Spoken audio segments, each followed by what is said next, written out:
whatever we did good, we compounded it by doing something bad. Can't beat a team like that. Coach Kenny Payne on last night's loss to Duke, which only further ignites the chatter surrounding his future with the Cards. And things seem to be in a historically bad place for the Cards. Eric Crawford joins us now. And Eric, last night's loss, just another reminder of how bad this season is going, and people are not happy about this. No, it really is unusual for Louisville basketball. Another 20-loss season. We're usually talking about 20-win seasons. It's their second straight 20-loss season.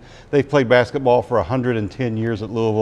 They've only lost 20 games 3 times and twice in the last 2 years. So when you say historically bad, that's what we're talking about, blowout losses and no end in sight right now. So what do we know about where Payne's future stands with the Cards now? There was a lot of chatter earlier on in the season, and you said, hold on just a minute. It doesn't look like his ouster's coming just yet.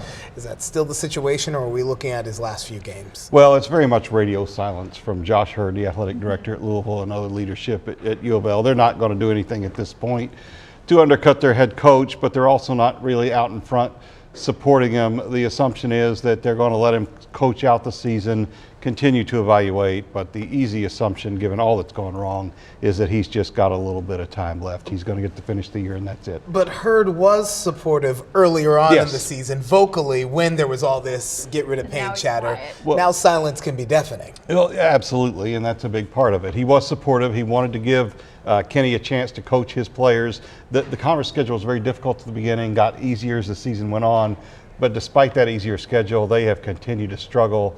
25-point loss at Duke, which is a very good team, but a 22-point loss to a Notre Dame team coached by a first-year coach that was also in last place with Louisville. That hurts. So what is possible for this team? Do they have 3 more winnable home games? They do. What's going into conference play? It's just like, what do you think might happen? You know, they could win these games. These are not great teams they're playing against, but they can't win them the way they've been playing. They would have to turn something around pretty dramatically. And even if they won those games, I don't know how much it would help Kenny Payne. And then you go to the conference tournament, where I think it would take a pretty significant run for them to make any kind of difference in the eventual outcome that we're looking at. All right, Eric Crawford, you are the aficionado. Thanks so much for joining us today. Thank you, guys. We'll look for your stories, as always, on WDRB.com. Thanks.